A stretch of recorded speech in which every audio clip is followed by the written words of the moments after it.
अस्सलाम वालेकुम व्यूवर्स। उस्मान बे और कबीले के लोग जहर के असर से कैसे बचेंगे और अलबाया अलब के बारे में कैसे पता चलेगा कि वो जासूस है।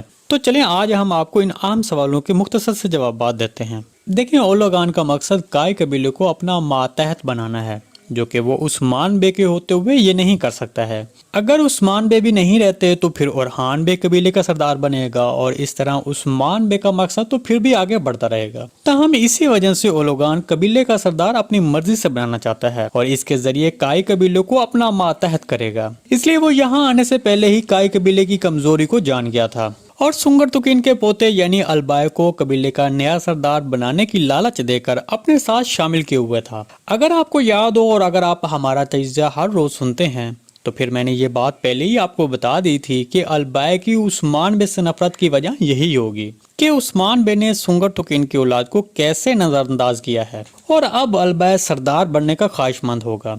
ताहम अब आपने 176 किस को देखा और अलबाय की नीयत और वो क्या चाहता है खुलकर सामने आ गया। ताहम जो भी हो, हमने आपको पहले भी बताया था और अब भी बता रहे हैं कि अलबाय उस्मान बे की सफ में जरूर शामिल होगा और इसके बाद ओलोगान के बुरे दिन शुरू हो जाएंगे। जबकि दूसरी तरफ अगर जहर के बारे में बात की जाए तो कि किसने दी है और किसने दी है और कैसे बेअसर होगी, तो इसके बारे में आपको बताते चलें कि अलाउद्दीन बेग किसी न किसी तरह इस जहर का हल तो तलाश कर लेगा, लेकिन इस जहर की वजह से अलबाय पर भी शक किया जाने लगेगा। ये बात यूसुफ बे या फिर बेगम मतून सबके सामने ला सकती हैं कि हमें रात को खैमे में अलबाय ने ही पानी दिया था, जिसकी वजह से हमने वही पानी इस्तेमाल किया और फिर जिसकी वजह से हम पर जहर का असर नहीं हुआ। तो इस तरह अलबाय की हकीकत सबके सामने आ सकती है। इसके बारे में आपको क्या लगता है कमेंट सेक्शन में लाजमी बताइएगा।